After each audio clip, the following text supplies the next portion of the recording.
nos hable del presidente Fox y la pensión de adultos mayores. Pero me da la oportunidad de hablar de ello y se lo agradezco. Recordaremos que fue el presidente Fox el que cuestionó el programa, en ese entonces programa Hoy Derecho, que la pensión de los adultos mayores existiera, no que fuera universal, que existiera.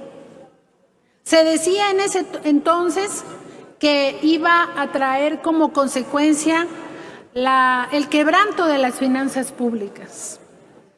Y también, cuando vieron que era una política que era muy aceptada en la Ciudad de México, que es donde nació esta pensión, cuando nuestro presidente fue jefe de gobierno, en el contexto del proceso electoral del 2006, anunció la creación de esta pensión. A los que nos acusan del uso electoral de los programas, les recordamos que esto sucedió. Y fue Felipe Calderón el que inició en el 2007 la pensión a nivel federal para malcopiar la pensión de la Ciudad de México. Insisto que se le destinaron 500 pesos a los adultos mayores por mes, 1,000 por bimestre, y que en todo el sexenio no tuvo un solo incremento. Y derivado de la inflación, tuvo un decremento.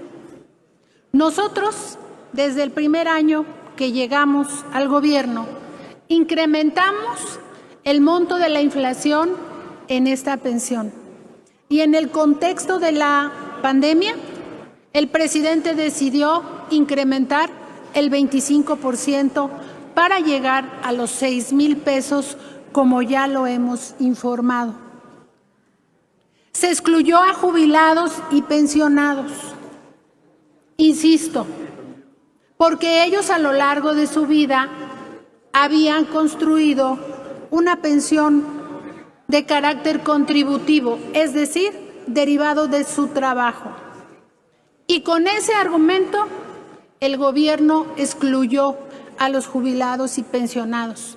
Pero por otro lado, pauperizaron el régimen de pensiones y jubilaciones, de tal manera que ningún jubilado y pensionado podría vivir con esos montos que reciben. Pero también las personas que trabajaron en el campo, las personas que no tuvieron derecho o no tuvieron la oportunidad, corrijo, a un empleo con seguridad social, también tienen derecho a tener una pensión al final de sus días. El gobierno no les dio la oportunidad del desarrollo y tener un trabajo en la formalidad, y por ello van a ser exentos de una pensión. No, por el contrario, son esa generación que vivió en el desánimo del apoyo por parte del gobierno.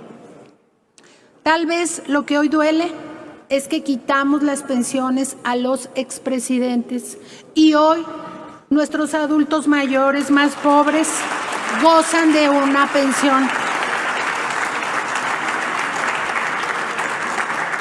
Y compartimos la visión de nuestro presidente. Si apoyar a los pobres significa que nos llamen populistas, todos queremos en la Cuarta Transformación estar en esa lista.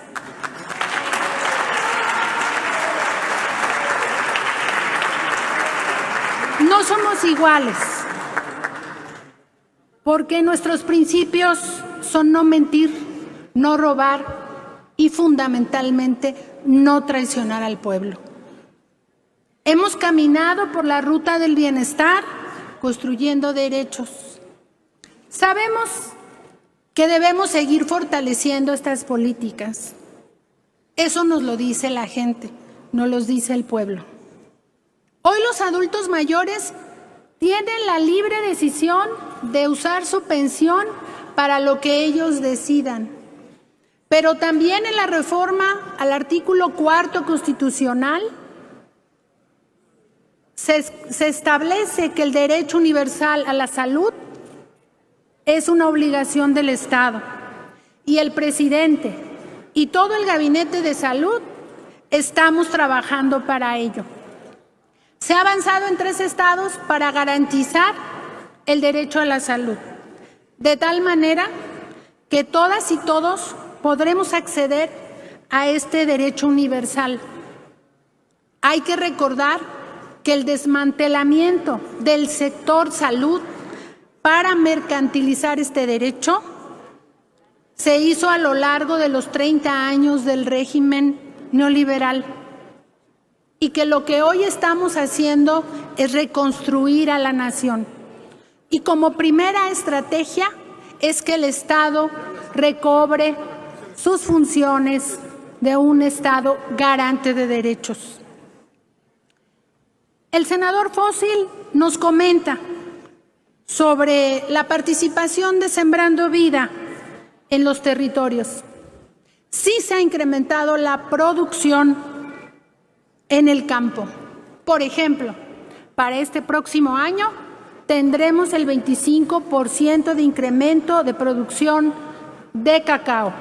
Lo que significa es que el programa Sembrando Vida tendrá una aportación muy importante al país. Pero por otro lado, Sembrando Vida es parte del plan antiinflacionario. Hay un compromiso de incrementar la producción de granos, principalmente de frijol y de maíz. Es mentira cuando se dice que Sembrando Vida degrada el territorio. Por el contrario, veremos en algunos años cómo nuestro país se pobla de árboles de carácter forestal. Hoy estamos sembrando árboles frutales y de ahí y de ese esfuerzo están alimentándose las familias más pobres. En Sembrando Vida les damos el pescado y les enseñamos a pescar. En Sembrando Vida construimos tejido social. Con Sembrando Vida ganamos territorio de la paz. Con Sembrando Vida sembramos semilla de paz y rechazamos permanente las balas de la guerra. Es Sembrando Vida el programa que en muchas regiones encuentra la pacificación. Las tandas del bienestar en este año alcanzarán casi 200,000 beneficiarias, principalmente mujeres, que recibirán su segunda tanda porque ya pagaron su primer tanda. Justo ahora estamos terminando el operativo de entrega de estos apoyos y seguramente lo podrán constatar en las redes sociales donde se describe la entrega de estos apoyos. Las tandas para el bienestar nos hacen recobrar el espíritu de solidaridad. Están cumpliendo con sus pagos, pero también sabemos que los recursos públicos deben de tener especial supervisión. Y hemos entregado casi 1 millón de cartas para recordar que hay que hacer los reembolsos correspondientes. Y hemos tenido mucho éxito, porque las mujeres son muy comprometidas, organizadas y sobre todo cumplidas. Y hemos estado recibiendo los recursos de reembolso y nos va a permitir en este final de año entregar otras 50,000 segundas tandas para quien ya cumplió su compromiso con el gobierno. De tal manera que este programa funciona y funciona bien. Decir también que nosotros no evadimos nuestras responsabilidades. Atendemos todos los días las observaciones y auditorías de la Auditoría Superior de la Federación. En el ánimo republicano y en la convicción de un proyecto de nación, está la rendición de cuentas y la transparencia de los recursos, y más si son de los más pobres. Nosotros seguramente, como muy pocas dependencias, somos una de las más auditadas y seguimos trabajando para ello, y podría decirles que todos los recursos que se destinan a los pobres son bien empleados. Comentar que la política salarial, como ya lo he dicho, es parte de la política de bienestar. Durante el régimen neoliberal, el salario no tuvo incremento por arriba de la inflación. Se decía que si había incremento al salario, entonces íbamos a tener una consecuencia en la economía. Esto no fue así.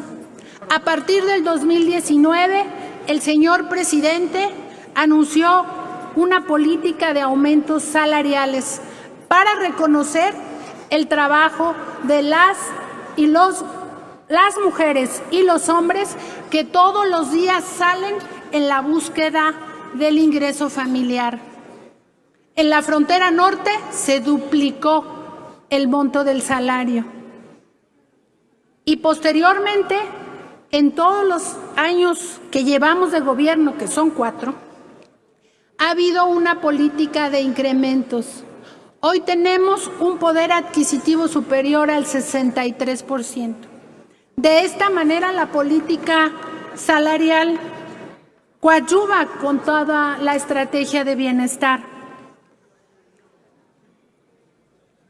El programa que combate la pobreza rural es Sembrando Vida, pero no solo el programa, dirían, estrella de la Secretaría de Bienestar. También está el programa Producción para el Bienestar, que se coordina en la Secretaría de Agricultura y por nuestro coordinador de programas para el desarrollo. En ese programa apoyamos a 2 millones de pequeños productores que recibían antes menos de 1,600 pesos. Y este gobierno les está entregando por lo menos 6,000 pesos y hasta 10,000 pesos por año antes del ciclo agrícola, para que se apoyen en los recursos y su ciclo tenga mejor resultado. Pero Sembrando Vida apoya a las familias más pobres de las zonas rurales. Sembrando Vida entrega un jornal que permite que las familias tengan un ingreso económico por su trabajo en el campo. Pero además se organizan en las comunidades de aprendizaje campesino para, entre todos, sostener el vivero y la biofábrica. Una vez que están germinadas las plantas y están de la talla necesaria, cada año se implementa una jornada nacional de siembra. Y todas y todos los 447,000 sembradoras y sembradores trabajan para que esta jornada sea exitosa. Estamos concluyéndola en este año y me da mucho gusto y reconozco el trabajo del subsecretario Raúl Paulín en el territorio. De esta manera, la pobreza rural se combate de frente, no se combate con dádivas, se combate trabajando de la mano de las y los sembradores. Nosotros somos unos convencidos de las transferencias directas no condicionadas, lo que significa la entrega directa y sin intermediarios a los derechohabientes y beneficiarios. No coincidimos en la política del condicionamiento. Tenemos confianza en la gente. Hay muchas deudas históricas que este gobierno está saldando. Entregarle los recursos de manera directa al pueblo es la manera más eficiente, honesta y transparente que el presidente construyó y diseñó para apoyar a los más pobres. Antes se enviaban los recursos a través de las organizaciones. Los mismos legisladores, yo fui legisladora y conocí ese modelo, donde los legisladores querían ser ejecutores. Hoy los legisladores legislan y apoyan, en su caso, cuando así lo consideran, las políticas gubernamentales.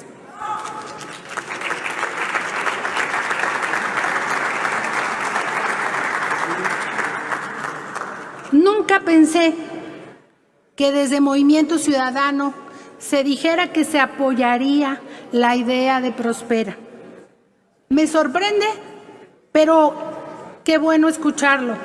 Siempre retribuye todos los días lo que escuchamos entre todas y todos. Prospera fue el programa con mayor uso electoral. No se combatió la pobreza alimentaria. Iba dirigido a los niños, pero siempre los resultados de obesidad infantil en México, los más altos han sido los de las zonas rurales. Hoy estamos combatiendo la idea de la dependencia en una dádiva. Por el contrario, estamos construyendo derechos. Y estamos muy agradecidos porque se apoyó la reforma constitucional del presidente. Pero todo lo que signifique combatir la corrupción, lo vamos a seguir desmantelando. Estamos desmantelando las estructuras burocráticas que solamente le daban espacio a algunos para callar las voces de exigencia. El gobierno del pasado es aquel que empobreció a más de 50 millones de personas. Insisto, hoy estamos restableciendo las funciones del Estado. En Jalisco no invertimos 100 millones, invertimos 720 millones solo en las personas con discapacidad.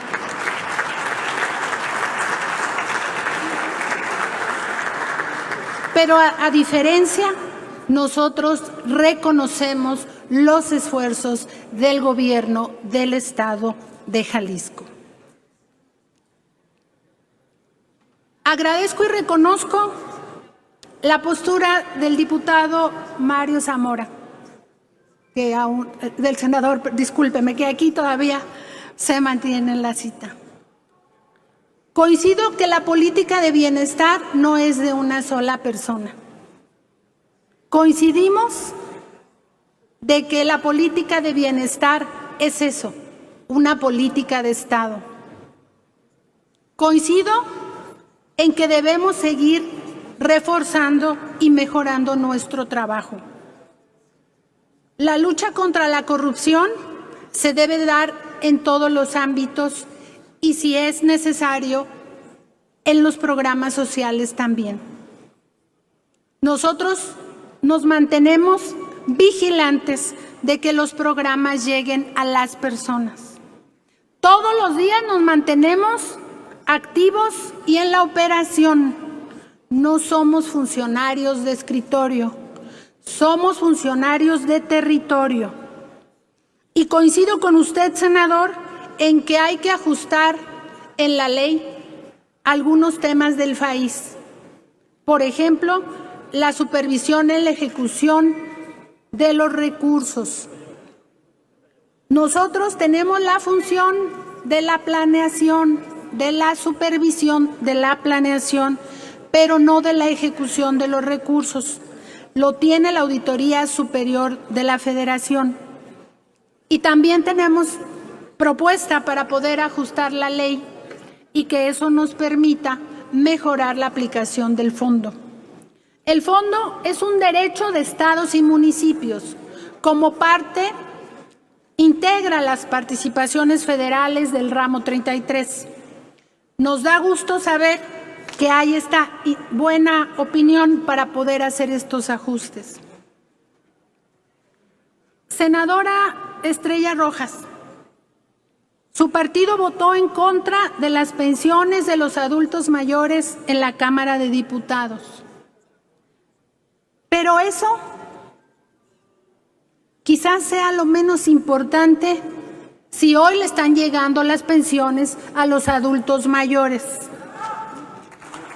Para nosotros, para el Gobierno de México, es un tinte de orgullo el que podamos diferenciarnos esta tarde. Nosotros consideramos que los recursos del pueblo deben de estar distribuidos de manera justa. Nos da gusto saber que hay una preocupación por la vacunación infantil. Nosotros hemos sido parte de la operación de la estrategia de la vacunación. Y aquí mi agradecimiento a las y los servidores de la nación que fueron parte fundamental para alcanzar la estrategia de vacunación.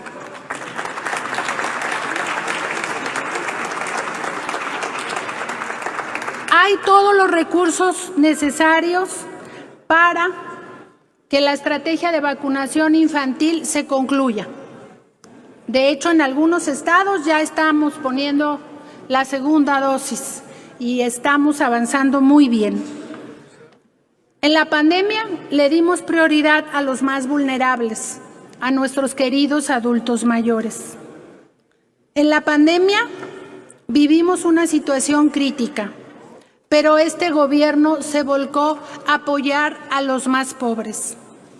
Agradecemos el apoyo que hemos tenido desde esta instancia para, en años pasados, aprobar la ley de ingresos que nos permita generar un presupuesto para el bienestar.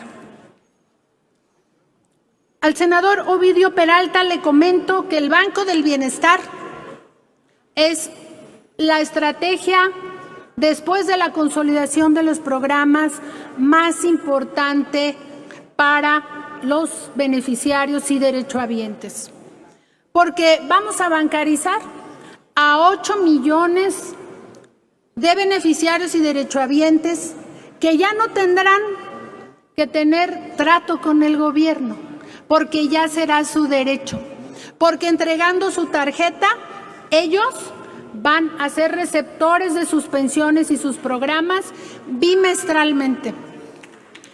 Queremos que sea así, de la tesorería de la Federación al beneficiario. Nosotros sí tenemos convicción en que los intermediarios desaparezcan y por ello estamos construyendo un banco social, un banco que tendrá 2.744 sucursales. ¿Y dónde van a estar estas sucursales? En los municipios y en las regiones más pobres del país. Para nosotros es un gusto informar que avanza el programa de obra y el programa de instalación y de puesta en operación de estas sucursales. Para esta fecha estamos llegando a cerca de 800 sucursales nuevas en operación. Estas sucursales van a estar en los municipios más remotos del país, donde la banca privada no quiere estar, donde la banca privada no quiere dar este servicio. Pero para eso está el Estado mexicano. Queremos que en cada cabecera municipal haya un banco del bienestar. Hay estados con gran dimensión territorial, como Sonora y Chihuahua, que los beneficiarios, aunque acercamos los recursos en efectivo a las comunidades, tardan en llegar a los puntos de cobro. Por eso, tener el Banco del Bienestar nos va a permitir que los beneficiarios tengan acceso directo a sus programas y sus pensiones. Es un reto grande porque no es sencillo. Operativamente es un reto mayúsculo, pero como lo hemos dicho, para apoyar a los pobres no tenemos cansancio. Senadoras y senadores de la República, en la historia hay sucesos que marcan el devenir de la sociedad. En México, el nuevo paradigma del estado de bienestar nace con el triunfo democrático del presidente López Obrador. La cuarta transformación se escribe en la historia contemporánea de México, porque es un gobierno del pueblo, para el pueblo y por el pueblo. Después de 36 años de políticas neoliberales, en el gobierno de México estamos construyendo las bases para que nuestras hijas e hijos vivan en un país de derechos. Trabajamos para un país en donde todos los mexicanos vivan en un estado de bienestar, donde los más pobres tienen el derecho a un ingreso mínimo garantizado. La verdad de las cosas se encuentra en los hechos. Por ello refrendamos que la política de bienestar establecida por este gobierno cumple con sus objetivos. Se demuestra en la realidad que mejora el ingreso de 25 millones de familias. Hoy gozan de derechos aquellos que en el viejo régimen fueron los olvidados, por su edad, por su género, por su condición o por su origen. La verdadera fuerza y triunfo de la transformación, como ya lo hemos dicho, es que se impulsa todos los días la revolución de las conciencias. Gracias a ello, las niñas y mujeres de las comunidades indígenas y afromexicanas, los jóvenes y los adultos mayores, los trabajadores del campo y la ciudad, los migrantes y las personas con discapacidad están en el centro de toda la acción gubernamental. Son los principales protagonistas de la historia contemporánea. Es que el devenir de México tiene este sentido si hacemos lo justo. Nos da esperanza en la construcción de una sociedad alternativa, fraterna y solidaria, que respete y garantice los derechos en armonía y también en respeto a la naturaleza. Hoy los productores del campo tienen más amor por su tierra, por sus plantas y por sus árboles. La riqueza de una nación es la riqueza del pueblo. Por ello este gobierno, y no lo dejamos de insistir, redistribuye los recursos públicos. Es un acto de justicia histórico. Prioritariamente se han entregado a los pueblos indígenas. También son escuchados para resolver sus demandas. De manera directa y sin intermediarios, el presidente los escucha en persona. La política de bienestar también tiene el objetivo central de construir un sistema de salarios y prestaciones que reconozcan el trabajo de las mujeres y los hombres. La política del Gobierno de México representa una transformación radical frente a la política de contención salarial de los últimos 36 años, los cuales comprimieron el salario a la cuarta parte de su valor que alcanzó a los finales de 1981. Los trabajadores viven una nueva época. Tienen como referente de sus remuneraciones un salario mínimo que el 30 de septiembre de este año, a pesar de los aumentos de precios derivado de la crisis económica y la guerra en Europa, tienen una capacidad de compra superior al 63%. Actualmente, de acuerdo al Fondo Monetario Internacional, Y repito e insisto, el Fondo Monetario Internacional, ese organismo internacional que no podrían tildar algunos de ignorante o comunista, ha señalado la fortaleza del peso mexicano. Lo incluye en la lista de las pocas monedas que se ha mantenido fuerte frente al dólar estadounidense. Llevamos 4 años en donde la pensión de adultos mayores y la economía no está en quiebra. Lo que sí se quebró fue el mito neoliberal de que no se podían hacer las cosas de otra manera. Esa es la derrota más importante del bloque conservador, que el Estado puede y debe estar ahí para garantizar el ejercicio de los derechos. De esta manera, la política de bienestar suma derechos, ejerce derechos. Hoy demostramos que podemos gobernar colocando primero a los pobres, demostrando que podemos gobernar con un uso eficiente de los recursos públicos. Demostramos que podemos gobernar con austeridad, combatiendo la corrupción del pasado y sin incrementar los impuestos. Especialmente el día de hoy agradezco a mis compañeras y compañeros delegados de programas para el desarrollo que el día de hoy acompañan esta comparecencia. Son ellos los que hacen posible que lo que hemos informado sea una realidad. Les reconozco ese trabajo estoico y perseverante. Son servidores públicos extraordinarios. Llevamos 4 años sin descanso y por ello estamos felices. El bienestar de los más pobres nos anima y no hay cansancio. También reconozco el trabajo de los subsecretarios de Bienestar, Rocío García y Raúl Paulín. Muchas gracias por su apoyo.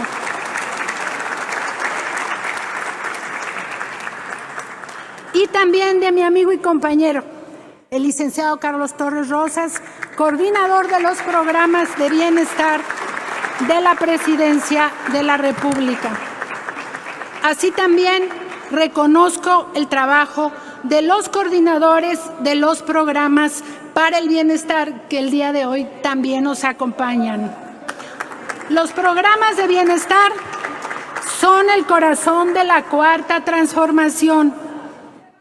Somos el abrazo solidario y amoroso que apuesta por la paz.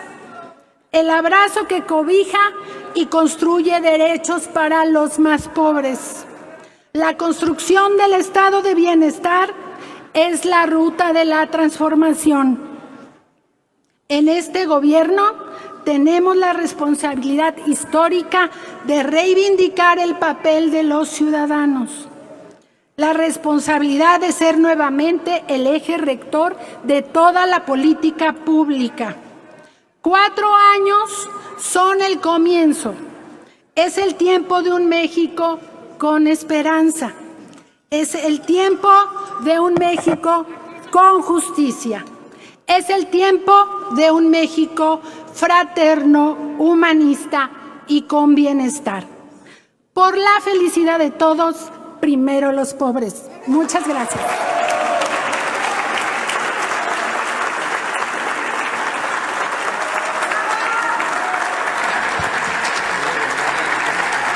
¿Eh?